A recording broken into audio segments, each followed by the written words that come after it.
Getting stuck is easy. Getting unstuck is not so easy, unless you know how.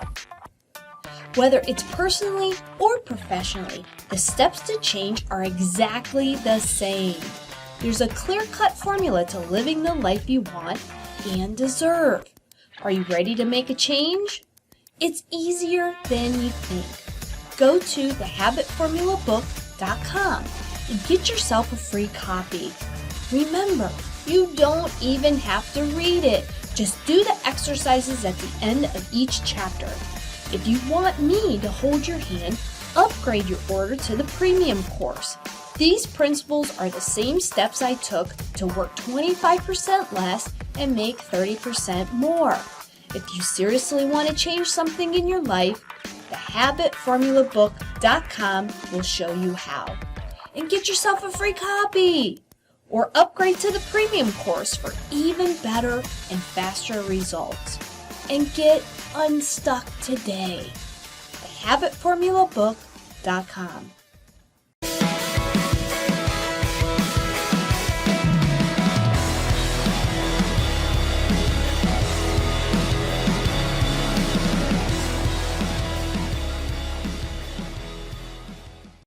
Hey everybody, you know what time it is. It's lunchtime with the Habit Master. I'm your host, Dr. Stephanie Aldrich, and I help people change their bad habits. When you change your habits, you change your life. Today is Tooth Tuesday. We're getting in my neck of the woods, talking about your mouth, talking about your smile, talking about things that can cause you issues. Today, we're going to talk about 7 ways that you can improve your smile. Now, before we get started, I always talk about changing your habits in the habit formula. You can grab yourself a copy at thehabitformulabook.com. If you need a reference guide to help you with an issue that you're having with your mouth, and maybe you're not sure who to talk to, or maybe your dentist doesn't do a certain procedure or something, you can grab a free copy of my book. It's an ebook download on my website. Is called akrondentalconcepts.com. You can grab a free copy of Nothing But the Tooth, 11 Questions You Should Ask Your Dentist. And a lot of the material that we're going to go over today is in this book. So, you don't have to read it for giggles, but, it's something that can help you if you or someone that you know or love is having a dental issue. So today we're going to talk about ways to improve your smile. And I was looking up some facts and figures for you guys today as dentistry as a whole, and reasons why people don't go to the dentist. And I hope that's not you. A lot of people that are watching today are patients or friends of mine that, we've worked on your mouth, and,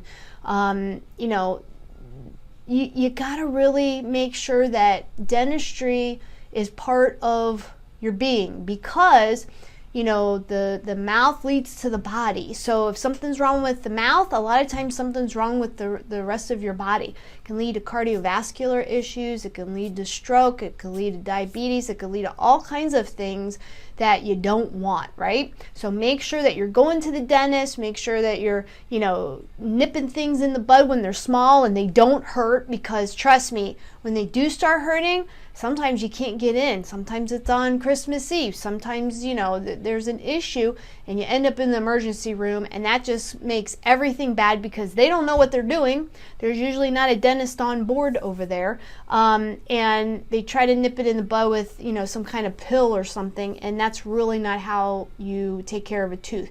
You actually have to physically take care of the tooth. So, I was looking up just general statistics today, and it said dentistry as a whole is a $139 billion business globally every year. 40% of adults avoid the dentist because of the cost. And some of the ways, I would say half the ways that we're going to talk about how to improve your smile really aren't very costly. The other half, you're kind of getting into more of the implants and things like that. And oops, I don't want to spoil it, but half of them you really can do things inexpensively that will last and can also give you the smile, improve it, and make it the way that you want to. Another 24% of adults don't go because they don't have the time, or maybe they have a health issue and it's difficult to travel to their dentist. So certain things you can do on your own to help improve it, and certain things obviously we have to do. So let's get into it. I don't even want to waste any time. So 7 ways. We're going to actually say it, and then I've got some slides that you can look at of before and after kind of thing. Most of these are mine. I think all of them are mine. So the first one is how to improve your smile. First one is whitening. This is such an easy thing that you can do to help improve your smile. Let me write down whitening. So you've got different types of whitening stuff out on the market. You've got things you can paint. You got little pens that you can paint whitening material on. Hey, that works. It's cheap and it works. Be careful where you're buying it from though. If it's at the dollar store, a lot of times that stuff comes from China. It's not regulated. You got to make sure you know what you're putting in your body. So make sure, you might have to spend a little bit more, but that it's a US based company. Okay. Second thing, you can do the strips. You have crest strips that are out there, and as long as your teeth aren't too crooked most of the time, that can whiten the teeth and go. So this example, this patient was a D4, which there's 16 shades on a shade guide, and then you have some whitening shades too, but there's 16 shades on a whitening guide that the general population's teeth are. Okay, D4 is basically at the end. Okay, C4 is actually the last one, but D4 is right up to the end. And this patient, we got to a B1. So quite a bit of difference between this and that. So that's like 14 shades of difference with one in-office whitening treatment. So you've got trays that your dentist can make. They take a mold of your mouth, gooey stuff, and then they give you these plastic trays that you can take home, put a little gel in each tooth space, and then wear them for 20 to 30 minutes at a time, right? That will do it. It's equivalent to doing in-office whitening, which is the last product that I wanted to talk about. So your dentist might have a special light, and they hook you up to this light. They put all this stuff on you. It's like a dam. It helps to isolate the cheek and gums and your tongue and get out of the way, because this stuff, the peroxide that we put on you in office, is very, very strong. It will actually burn your fingertip if you touch it. But anyway, it dissolves all of the organic stain. Now, if you naturally have dark teeth, you were born with what they call tetracycline staining, so it's staining that's ingrained into the tooth structure.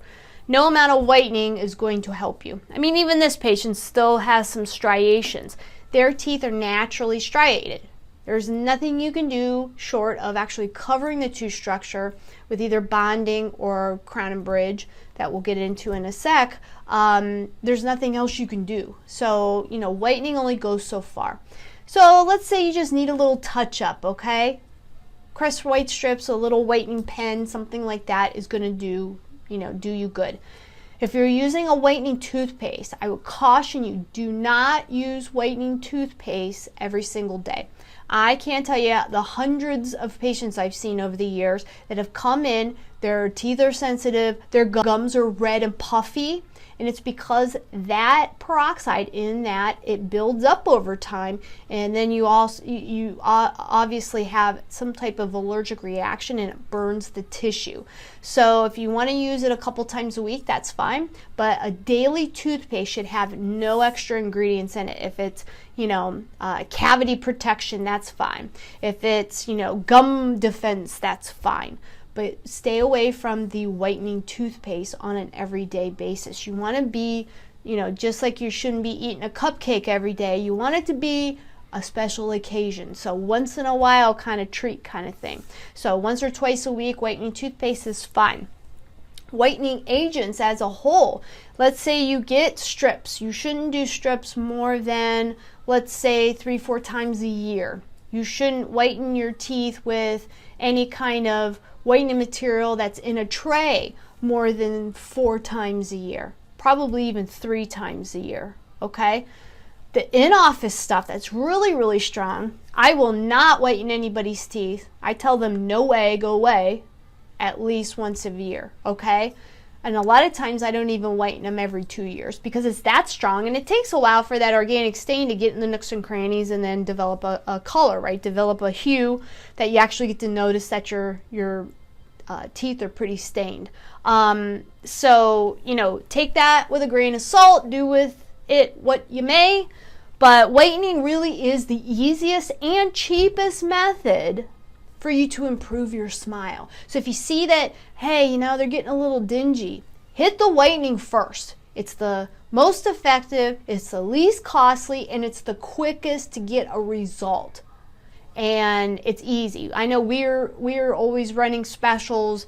You know, check with your dentist if you don't live in our area in Akron, but always be checking on whitening specials. Okay, number 2 is bonding. Bonding is basically tooth-colored material. It's plastic. We only have 2 materials to work with. We have the silver amalgam and we have the tooth-colored bonded composite. That's what we call it. It's just plastic, okay?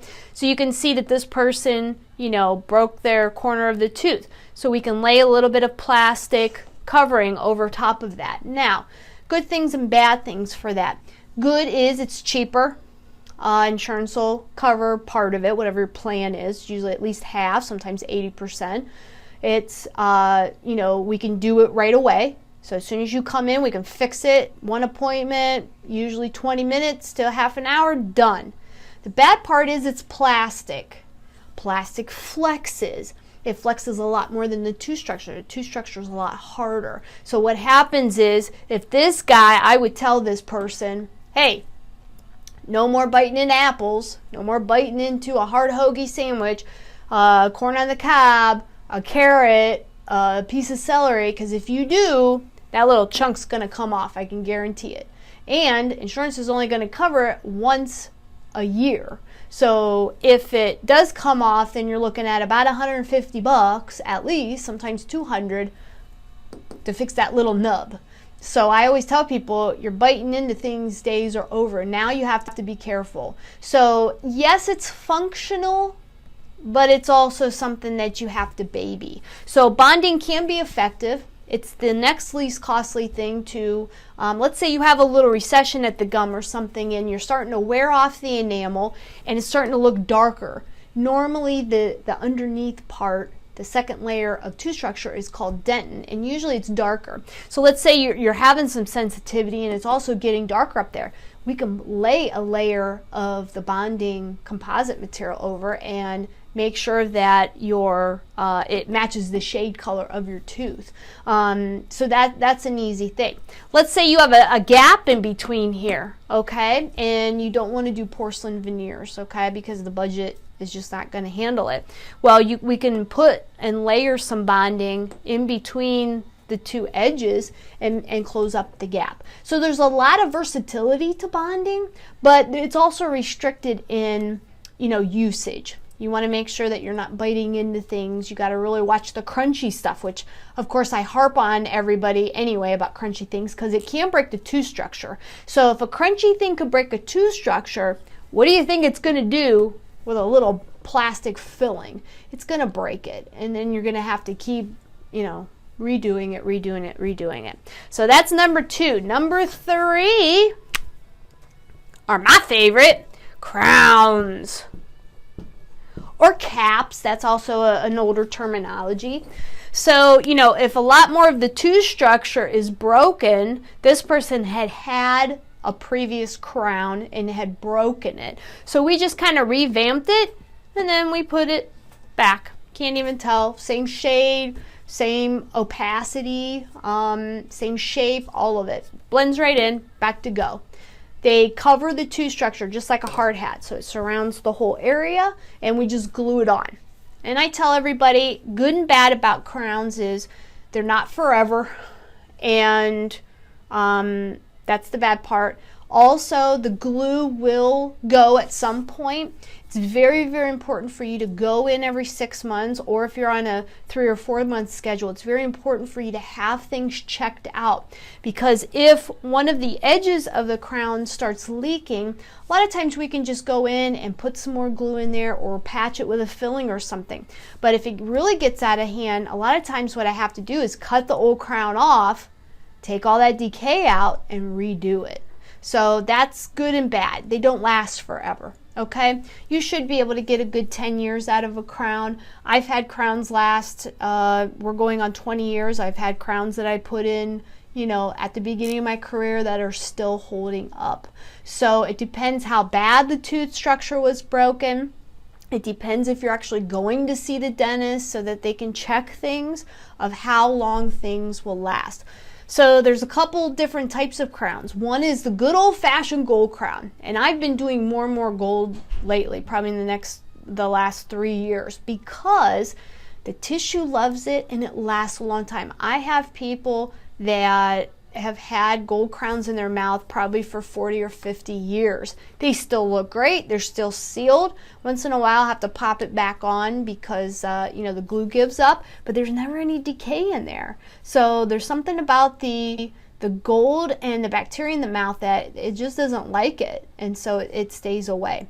Then you have the second type, which is, you know, an older technology too, but I do a ton of them, is your 2-layered crown. We call it a porcelain fused to metal crown. So there's 2 layers. You have a metal substructure that kind of covers everything, and then they bake the porcelain glass over top so that it looks, you know, white, so it looks like a tooth shade, right?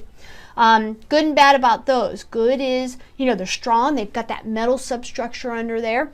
The bad part is the porcelain can start cracking if you're eating a lot of crunchy stuff and can end up breaking off. The good part about that though is because you have the metal substructure, as long as it's not breaking in an area A where you can see it, so a front tooth, or B in between the 2 teeth, so then there's a big fat space in between them and you're getting food caught in there. If it breaks just on the biting surface a little bit or on the side or something, a lot of times you just let it go. You buff it a little bit and it's still okay. The only way to fix that porcelain is to actually redo the whole thing. Take the whole crown off and redo it. So, but it's a great option. The last type of crown that we're going to talk about is an all porcelain crown. That means it's just 1 layer of glass. There's no metal underneath it.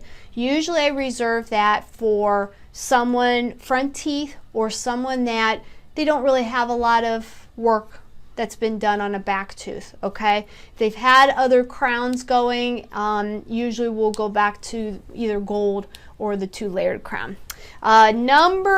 And cost wise, usually insurance will cover half, so it might cost you between, I would say, $400 and $600 to fix your tooth with a crown. Okay, whether it's gold or 2-layered or all ceramic. The fourth thing we're going to talk about, which is a little more costly, are veneers.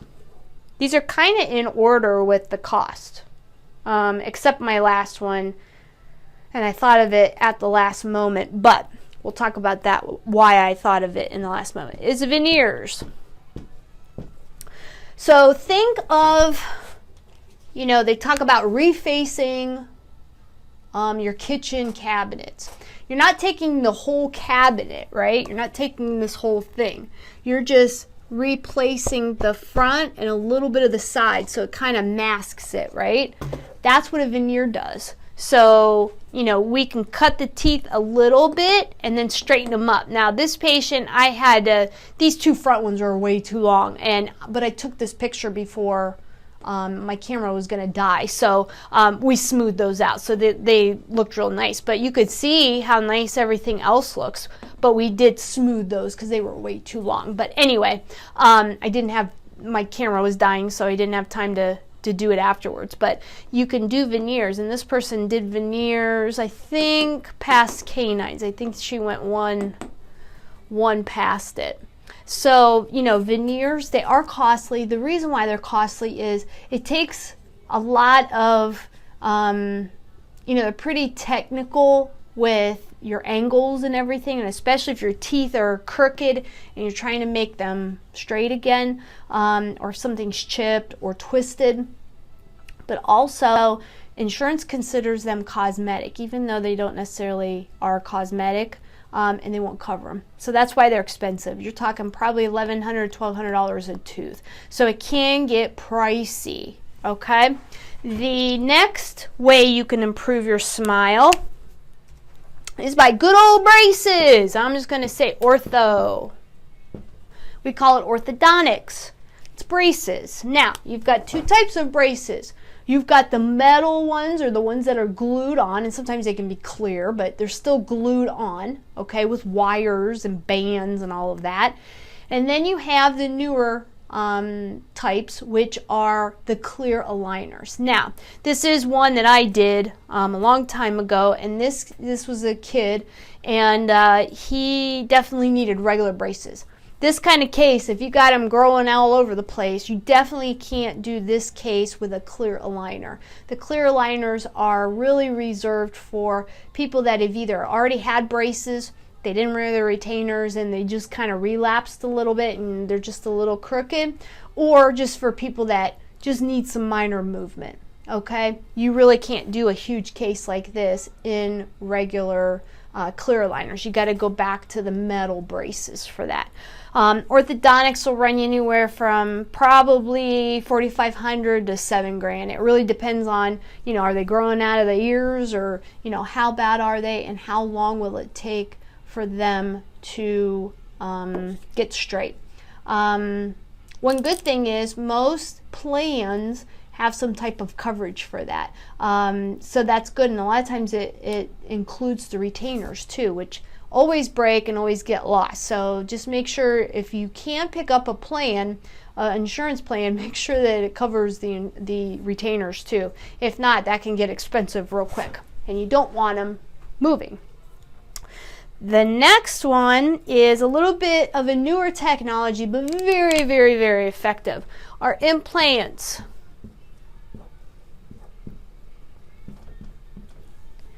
Now, implants can be used with a crown, and here's just one. Okay, this was a mini one that I did, but you can get, you know, mini ones are just smaller diameter, skinnier ones, and then you've got your big fat ones. So it depends on what tooth is missing. It depends on how much bone quality there is, how hard that bone is. Is it gonna, you know, can you stick which one in? Okay, and then you cover it up with a crown.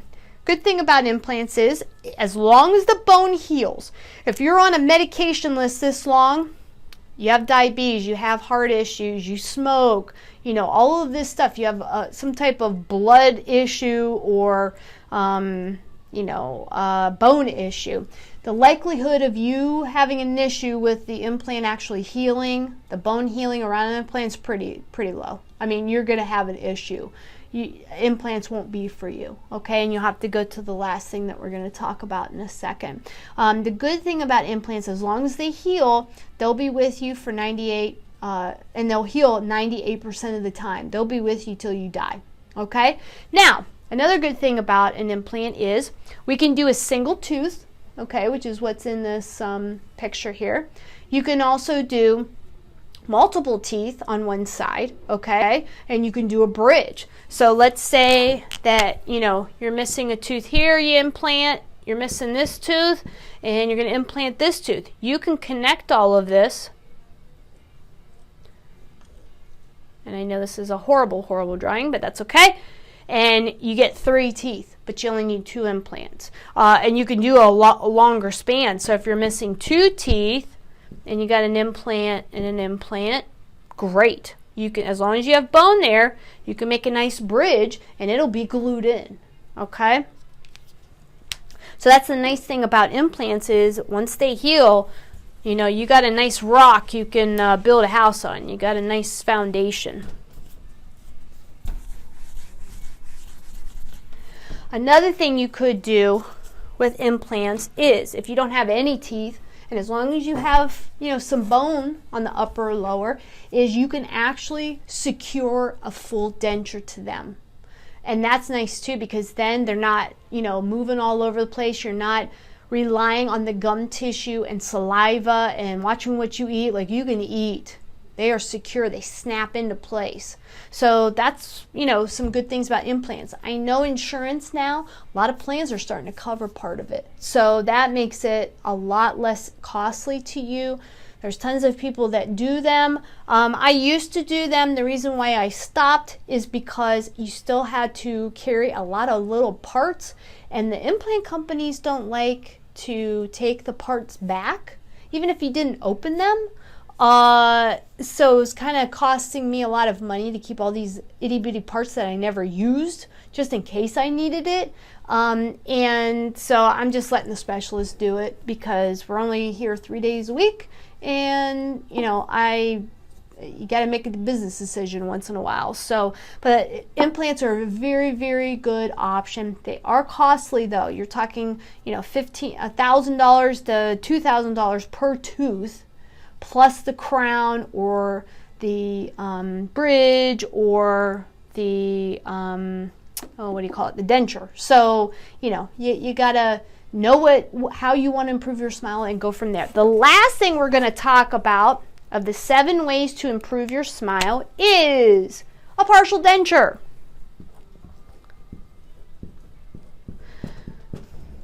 So maybe you have missing teeth kind of on both ends, okay, or upper and lower, but all over the place, right? And you're like, God, to do implants is going to cost me 20 grand.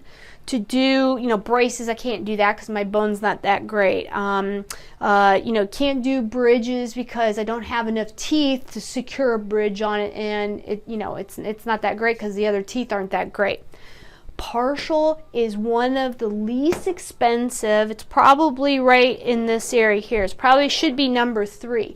But the reason why I put it number 7 is we actually have a special this month, and I'll talk to you about that. If you buy one partial or full denture, you can get the second one for half price. So that's why I kept it last, just so I can mention that we are holding a special. It's all of October, and today's October 1st, so we have 31 days that if you want to get your partial started, you can buy one, get one free. Well, buy one, get one half off.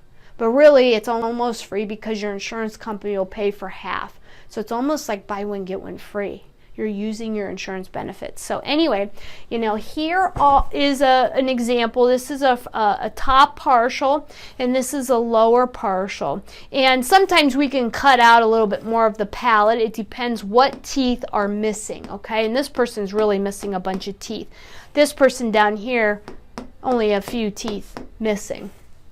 But what we can do is, I don't make metal partials. I think I've made 2 in 20 years, and I had nothing else I could make for them. But these rubber plasticky kind of partials, they're flexible. They are wonderful. They're thinner, but yet they're stiff enough that people can chew. But they're also flexible enough that the teeth that they are holding on to don't get damaged. I know with the old metal ones, a lot of times because the clasps are made of metal, that they would just grab onto these teeth and they would just damage them. They would break them, they would rub the enamel off, and it's still, I deal with patients that have had partials for a long time, and these teeth are breaking, and it's like, man, they are rough on them. I don't make those, I make the flexible ones. So remember this month, we're holding a special. Buy one, either full denture or partial, and get one half off. So,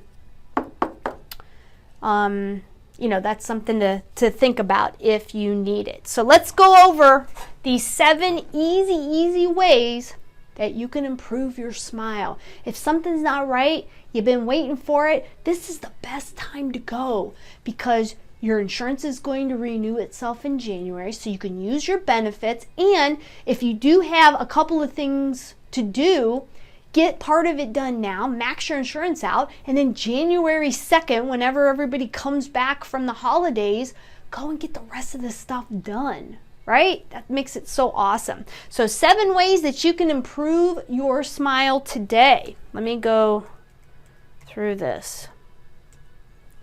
7 ways to improve your smile. You have number 1, which is whitening, okay? Either strips, a little whitening toothpaste, but not every day. You can do mouth rinses. You can do take-home trays that you get from your dentist, or you can do in-office whitening with your dentist and a light, okay? Number 2 is bonding. That's basically the plastic composite filling material that you can use to, take out an old, silver filling, take out a dark spot, take out something that's broken like this person, and make it tooth colored. The good and bad about it is, good is it's cheap, it's easy to do. Bad part is it does flex, and this person in particular would not be able to bite on anything hard or crunchy. Okay, so that's the bad part about those. Number 3 are crowns. So it's a cap or a crown. It surrounds the whole thing. So if you have a big old filling, something breaks, that crown will sit over top. The good and bad about those. The good is insurance will cover half. They'll last at least 10 years, sometimes more. The bad is they have, you can get decay in them. If you have a 2-layer crown or a single-layered crown, that's all ceramic, it can break and you'd have to get it redone. Okay, so you have gold, you have 2-layered metal with glass on top, and then you have all ceramic, which is just 1 layer. Okay, the next way you can improve your smile are with veneers. So think of cabinet refacing. You're not doing a whole crown which surrounds the whole area, you're just doing the top and a little bit of the side, so it's just a mask. Okay, the good about that is they look beautiful when they're done. The bad about it is insurance thinks that that's cosmetic, so they won't cover it. So that's something to think about, but they do last, they're very strong, and they're beautiful. Okay, the next way to improve your smile is with good old braces. You have, the metal ones, or the ones with the wires and brackets, and then you also have the clear aligners. Every case is different. It depends what you need done. Sometimes you can do more difficult cases with clear aligners, but a lot of times you can't. You have to go and resort to regular braces, and insurance usually will cover part of that. The next one is implants and crowns, but you can also do implants with dentures. You can do implants with partials. You can even do implants with bridges. So implants, even though they are more costly on our spectrum here, they are very versatile as long as your health history is not this long and the bone can heal. As long as that bone heals, that implant will be with you until you pass. The last thing is partial denture. And remember, we are having a special this month till the end of October. Buy 1 partial or denture and get 1 half off. Okay, a partial, we make them out of flexible material. There's no metal involved, so they're easier to get used to. They're thinner, but they're also very strong, and they also give a little bit around the teeth that are holding them in so that they don't break those teeth. The metal ones oftentimes break the teeth that are holding them into place. So that is my 7 ways that your dentist or me, if you're one of my patients, we'd be happy to help you improve your smile. So think about those things, and this is a great time for you to get things fixed if you have something that you don't like, because we're at the end of the year and insurance will renew in January, at least most plans will. So then you can get stuff fixed. So remember, you can catch us on YouTube channel. Go to the Habit Master channel and watch all the videos. I upload these videos with the Lunchtime with the Habit Master shows, and also I have all kinds of other videos that I do. I tinker around, I find things that are inspirational and motivational, and then I throw them up on my channel so you can enjoy that. Go to the Habit Master channel and subscribe.